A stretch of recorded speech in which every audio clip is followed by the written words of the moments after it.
Naam, ni mwanzo wa wiki tena na ni baada ya mapumziko ya mwishoni mwa wiki tunarejea tena katika kujuzana ile ambayo imejiri katika mtandao wetu wa Jamii Forums. Mimi naitwa Ramadhan Goda na siku hii leo tunaanza Jamii Leo kwa kuangazia taarifa kuhusiana na sakata la madawa ya kulevya, ambapo taarifa zilizotufikia hivi punde ni kwamba mkuu wa mkoa wa Dar es Salaam Paul Makonda ametoa maagizo matatu. Ni maagizo gani hayo? Moja ni wenye viti wa mitaa kuwasilisha majina ya wanaotumia dawa za kulevya. Agizo la pili ni wazazi kupeleka majina ya watoto wao wanaojihusisha na dawa za kulevya, vinginevyo na wao watahesabika kushiriki kwenye biashara hiyo. Lakini kama hiyo haitoshi, agizo la tatu ni wote wanaojihusisha na biashara ya dawa za kulevya wajisalimishe polisi, hata kama umeacha kwa namna moja au nyingine utalisaidia jeshi la polisi. Hiyo ni kuhusiana na mkuu wa mkoa wa Dar es Salaam Paul Makonda. Lakini kwa upande wake Rais Magufuli anasema kwamba kila anayejihusisha na madawa ya kulevya akamatwe, hata kama ni mke wake. Hiyo ni hii leo akiwa amemwapisha mkuu mpya wa majeshi pamoja na mabalozi Ikulu jijini Dar es Salaam. Rais Magufuli ameviagiza vyombo vya ulinzi na usalama kuwakamata wanaohusika na dawa za kulevya, na anasema si kazi ya Makonda pekee.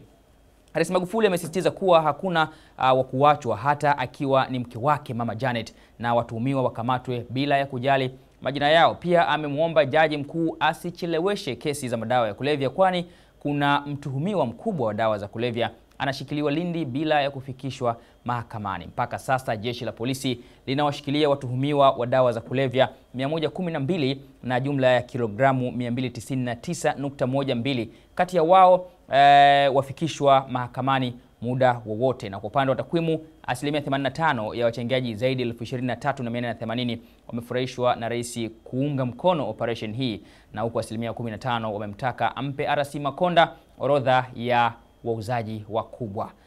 Alfan yeye anafungua utoaji wa maoni kwa kusema kwamba huyo ndio rais tunayemtaka. No Kuremba sasa ampe Makonda ile list ya mapapa wa unga.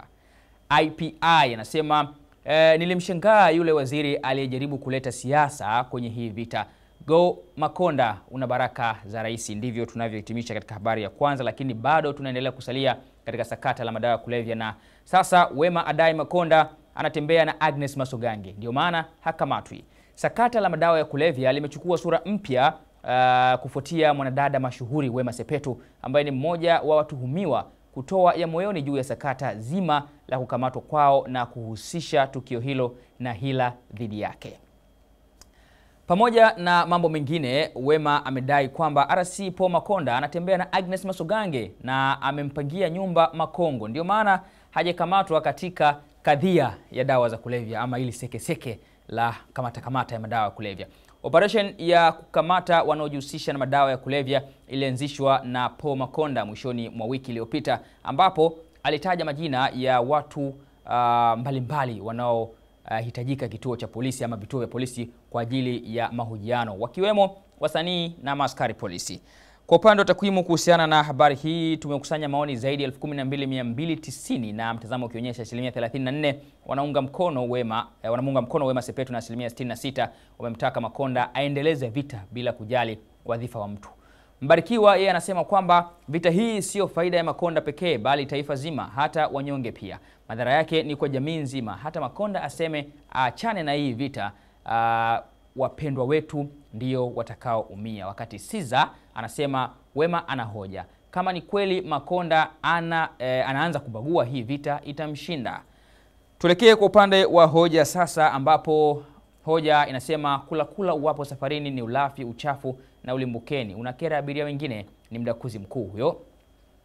Anasema kwamba utakuta mtu hasa wanawake kabeba hotpot kubwa ndani ya basi, kila wakati anatafuna. Gari linaposimama tu anafungua kioo na kununua ice cream, maembe, machungwa na matango na kuanza kutafuna. Mkifika hotelini huyo chupu aachwe na basi huko hotelini. Sasa pizza, chai kwa sambusa ndio usiseme. Basi likianza kuondoka hotelini, mikono yote imetapakaa vyakula, mafuta na kadhalika. Chini ya siti ana maji chupa kubwa 2. Sikiliza vichanganyikane sasa huko tumboni. Anaanza kucheua kama beberu. Kila wakati anaomba konda asimamishe gari aende msalani kuchimba dawa. Kula kwenye gari ni uchafu, ulafi ulimbukeni na una kushushia heshima wewe mwanamke mtafunaji kama nguruwe. Hivyo ndivyo anavyohitimisha hoja yake hivyo. Lakini kwa upande wa takwimu, waliochangia ni zaidi ya 1300 na nusu yao, yani 50%, wameona ni sawa tu na kudai kula ni burudani safarini, huku 50% wakiwa wanakubaliana na hoja kwamba ni kero. Wakati Mcharo anasema kwamba kero sio basi za mikoani tu, hata za mjini. Utakuta mtu ananunua yai la kuchemsha, hajui hata limechemshwa lini, basi analichukua hiyo harufu, si usubiria ukishuka. Wakati Nana Brain anasema maisha ni kula na kunywa, hata mimi huwa nafurahia sana kula japo huwa siji overdose na kuwa na mpaka, ila kula ndio tamu wa safari. Hapo ndipo tunapoweka nukta siku hii leo katika Jamii Leo. Mimi ni Ramadhan Goda, lakini usisite tu kuendelea kuwa nasi katika mitandao yetu ya Instagram, Facebook, Twitter pamoja na YouTube kwa kuandika tu Jamii Forums. Jumatatu njema.